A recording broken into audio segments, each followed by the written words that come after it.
We're finally leaving Exmouth and making the trip down south to get to Perth for Christmas, so watch along to discover the best stops on this epic road trip down the west coast. Hey, we're Ben and Shelley, and we've been on the road for the best part of a year now. We're currently travelling around Australia in our converted V6 transit van, but the journey hasn't exactly been smooth sailing. We've been in and out of the garage quite a few times, but we've made it from the sunny coast in Queensland up to Darwin and are now in Western Australia. So join us to see how far we'll actually get, and watch out for all the BS along the way too. All this alcohol, and we ran out. We left Exmouth just over a month after arriving. On the road south, the first stop to visit is Lara Station, a cattle station and campsite just 90 kilometres south of Exmouth town centre. Lara Station is an operating livestock station and farm, with sheep wandering around camp. It's very rustic and located on the edge of some beautiful sand dunes. You can take the beer bottle walk out and watch the sunset over the red desert. But you may have heard of Lara for different reasons. It has a wooden coal heated outdoor shower suspended from old buckets, meaning you could shower underneath the stars at night. From Lara, we drove just under an hour onto Coral Bay, a beautiful little coastal town boasting stunning beaches. Right, so we made our way down to Coral Bay. We walked around the bay into this little shark nursery. We're hoping to see some sharks in the water. You can't swim with them, but loads of little reef sharks. Apparently there's white and black tips. We came here last night and we saw all the shadows in the water, but it was so windy. So it's less windy this morning, and yeah, hopefully it's beautiful here anyway. Coral Bay is located right at the southern tip of the Ningley Reef that stretches down from Exmouth. With that comes a lot of wildlife, and they actually have a reef shark sanctuary zone here. The colour of the water, the perfect beaches and the cute town make Coral Bay a must-stop destination on the road.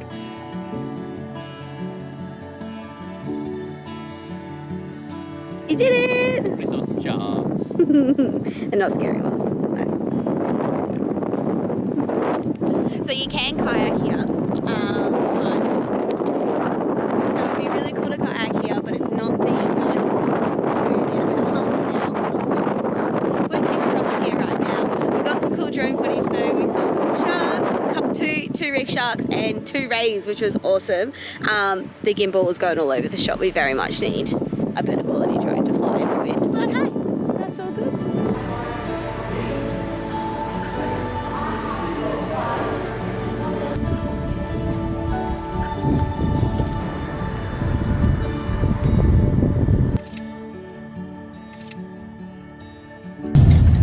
Another day, another attempted full drive track. Let's see how this one goes.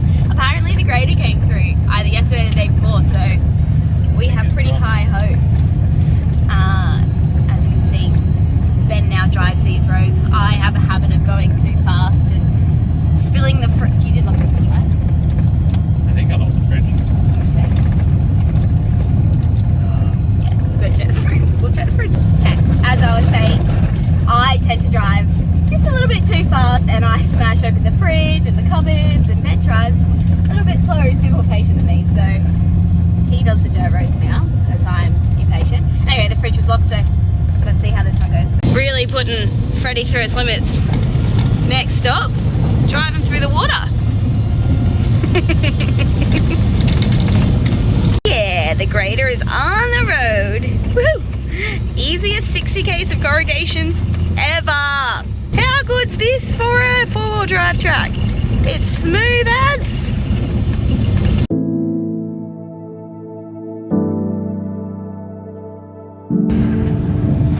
So, it's not long after 5, I've woken up early.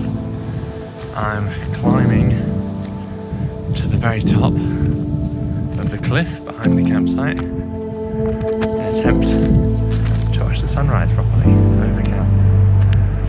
So it's just creeping up over there.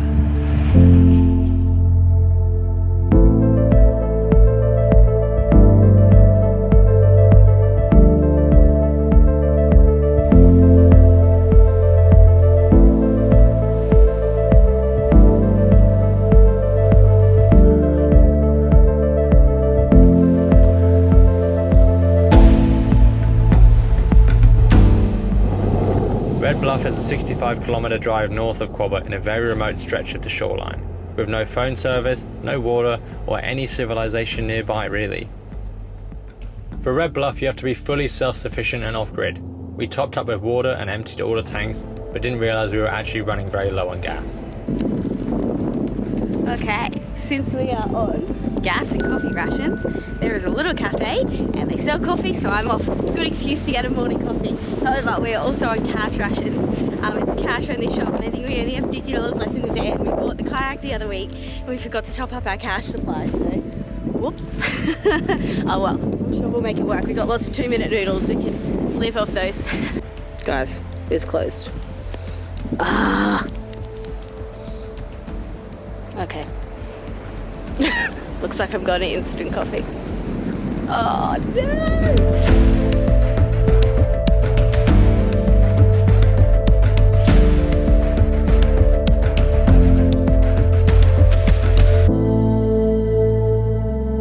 We regrouped with our friends Chris and Nadine here and enjoyed a campfire by the water as the sun went down.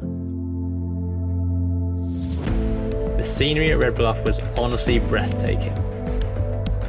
The giant cliff face paired with the endless sea, the huge waves crashing onto the shore as the morning sun catches them over the bluff. It's a place I'll never forget. The best thing about being in Red Bluff, other than the amazing view and our campsite literally next to the waves, is just being able to park the van for a few days and have no decisions to make. Like, all we have to worry about is cooking, and we only have a choice of what we've bought. I mean, there is a shop and we are getting pizza tonight, but yeah, just no decisions, no swimming. Well, you can swim in little rock pools, but we don't want to go surfing. The waves here are huge, so we're just enjoying it and watching people surf, and just, I don't know, I saw a dolphin and just had a nice day chilling. Nice time chilling. Also, it's just been so nice to not have internet for a few days. I took the whole week off work, have not had the need to touch my phone, and it's just so great to disconnect.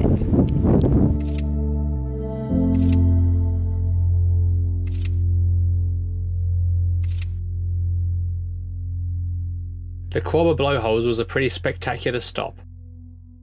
The waves here are no joke. It's truly mesmerising watching the enormous king tide crash against the rugged cliff face. And with every giant wave, the water gets sucked up and blasted out of the blowholes some 20 metres into the air. This place is insane! The waves come in and under the rocks, and then it sucks it out, and then it just... Check it out!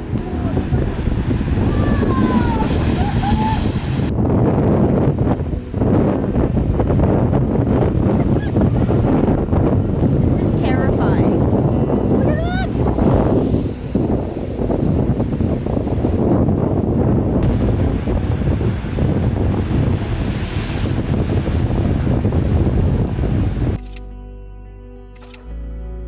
From Koala Blowholes, it was just under an hour's drive to the next stop at Carnarvon. The river, and then look at it over there. It's nothing, it's just dry. So we've made it back to somewhat civilization. We're in Carnarvon at the moment, not to be confused with Carnarvon Gorge, one of our favourite places. And they've got a water tap, so we've just refilled our tanks as we were running a bit low after being at Red Bluff for a few days, off the grid. Shell's gone to Woolies, the first Woolies we've seen since Broome. That's a long way, that's... Oh, I'll show a map. It's a long drive since we've seen a Woolies. So someone has done up their garden with all these cactus, and it's pretty cool.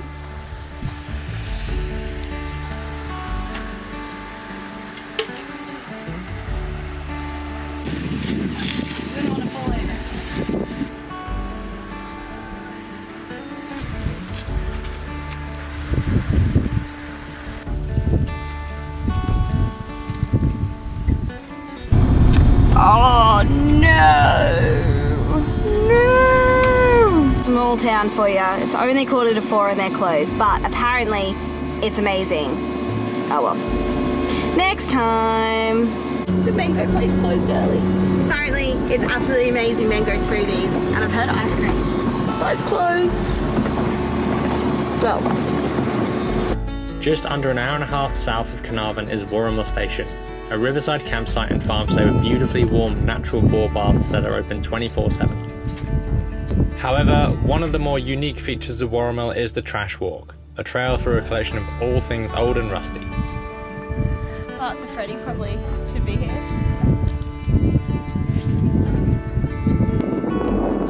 We've been having engine troubles, so we just swap it out for this thing. It's literally walking around a dusty field filled with old fridges and washing machines, and it's an attraction. I think you do in the countryside. If we're filming a scrapyard, may as well make it cinematic, eh?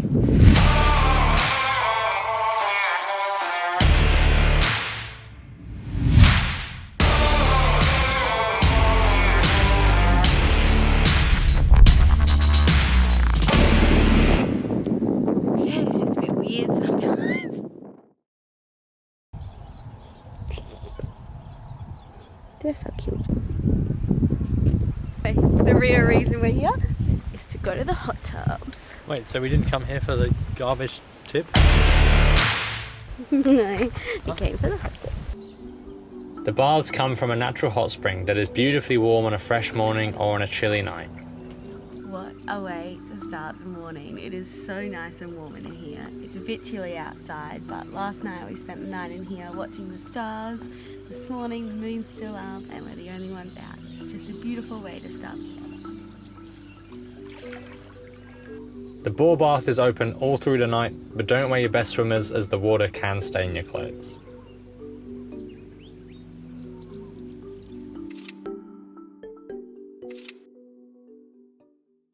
Monkey Mara is a place that we've been told by many people travelling that we had to visit. It's a caravan park resort and also a dolphin sanctuary area, and it's definitely the nicest caravan park we've stayed at. Wow. It's right on the beach and has amazing facilities and of course its own resident emus. We've just paddled from Monkey Mire out into the water trying to find some dolphins.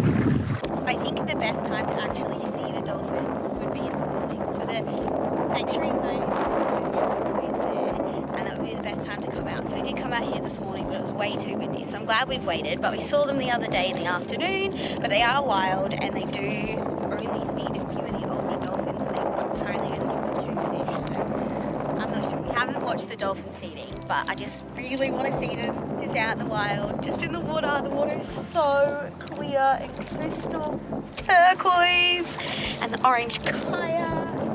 It's lovely to have them, especially when I'm being paddled by them. But this is fake because I paddled us out here, and now he's taking over when I pull out the camera. If you're in the market and you have a camera, one of the best things you can buy is a polarizing lens. This is with it off. Ours twists so you can change the severity of it. And this is with it on. How much of a difference does it make? Whee! Beautiful. Really can see the colours. Wow, this place is unreal. It's a ray. Wow! Oh my gosh, that's so fast! Oh wow, I've got a cap on. Oh my gosh, it's a shark. Come on! He's circling us. Where'd it go?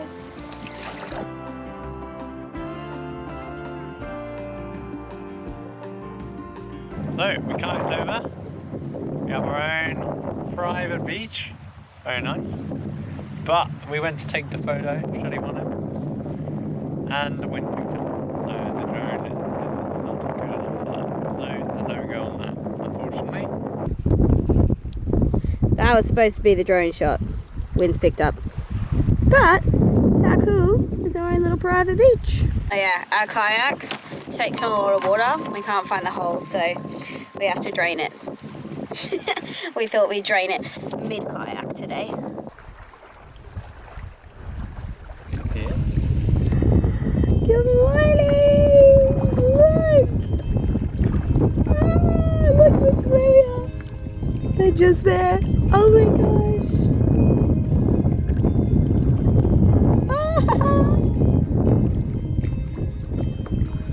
Oh wow! Oh my gosh! Oh wow!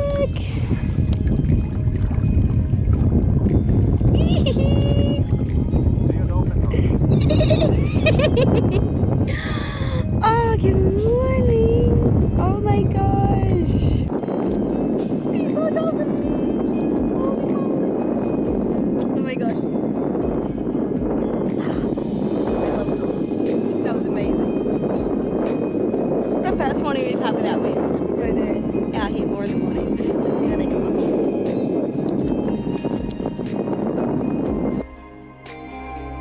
The caravan park has 2 restaurants on site. One is a very smart bar with an excellent selection of food and cocktails, and the other is a bit more chilled out, serving top-notch pizza. Both, however, have a stunning view over the water for sunset. Come down to visit the Thong Shack. Fortunately, it's low tide, but it would be really nice here at high tide. Some emus over there. Water.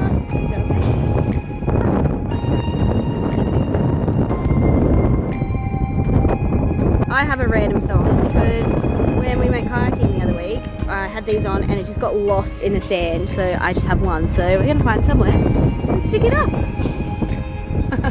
In most countries, a thong shelter would be ironic. Very true, very true. But in Australia, it's so weird. Why is Australia so strange? I love all this random stuff, and on the east coast, all the big things. I don't know, breaks up long drives, I guess. Are you truly Australian now, Ben? Pretty much.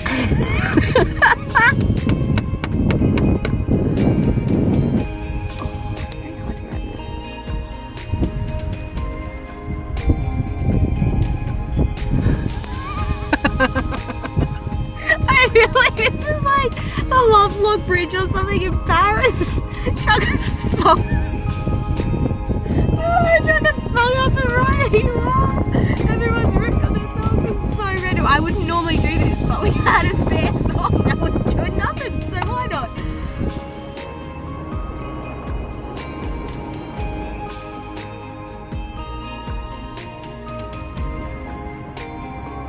We're on the road out of Shark Bay, and we've stopped in at Eagle Bluff Lookout. Check out this view. Really nice. Nice for the high tide, I think, but it's still very nice. We can spot all kinds of animals from here. We've seen a couple of sharks, and we've seen most of these actually. I don't think we'll be able to get the drone up there. Yeah, it's too windy for the drone, but not too windy for the eyes. 2 sharks out for a daily exercise. We are now at this beautiful beach and it's super salty, so we have about 2 litres left in our shower bag, and normally we just shower from the tanks. We haven't had an issue filling up, but yeah, we're just going to have to get a little bit wet and try and wash off the salt afterwards, so that'll be interesting. And we thought we'd wait until midday but try and get the winds to die down, which they have a bit in fairness, but with the lack of winds comes an abundance of flies and strong heat, so we're now sweating away with little water and lots of flies. And regretting our decision to not get up early and come out here. We thought it was better to wait, like it has been the past few days, but it is very, very hot, very, very still and full of flies, and if you can't tell, a bit frustrated. Oh yeah, also, if you haven't been following along, we can't drive in the middle of the day because our aircon's broken, so we can't even just sit in the van and go for a nice drive. It's too hot to go for a drive, but also if it gets too hot, the van does shut off. That's an issue. We are booked into the mechanics next week to get all that sorted. But yeah, so comes with the heat, comes with the issues. But hopefully this is a nice swim, not too crazy salty. But it's meant to be doubly salty down here, and all the other waters we've been swimming in around here have even been crazy salty. Like you come out and you leave like white patches everywhere. Fly nets are helping. Swim's gonna be good. Got anything to add, Ben? I hate flies. Yeah, reality of van life, Australia in the heat. It's hot. It's very hot. Ugh. Oh my gosh, I feel so much better just having my feet in the water. But it's a very long walk. It's very shallow. I'm feeling better already. How about you? Yeah, a little bit. Let's get in. There's a reef shack. What are those, like a triangle? Okay. That's pretty cool. I was having a hard time because we have walked from all the way out there to here, and we're only in this deeper water, and I really want to go for a swim. But there is a reef shark. I can swim in this anyway, I'm going to. That's so cool. I feel better.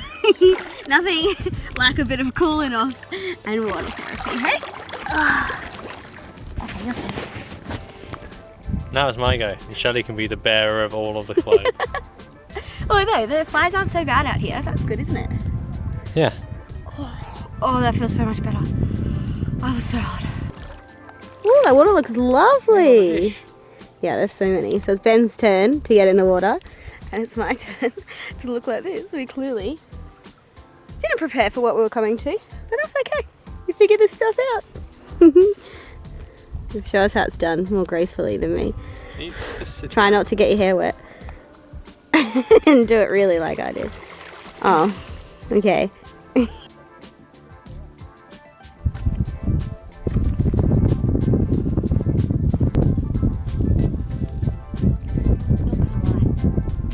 should really like Shell Beach because my name's Shelley. But in the sand, be able to lie down and not hurt your feet while you're walking. Maybe I'm just a wuss, who knows? It is pretty cool though.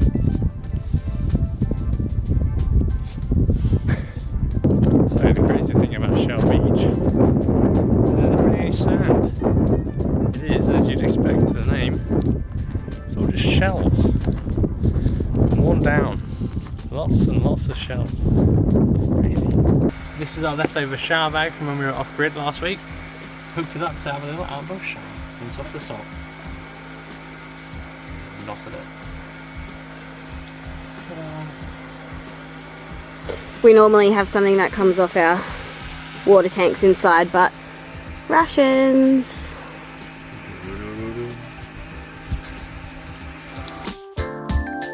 Tune in next time for part 2 as we finally make it to Perth. Don't like traffic.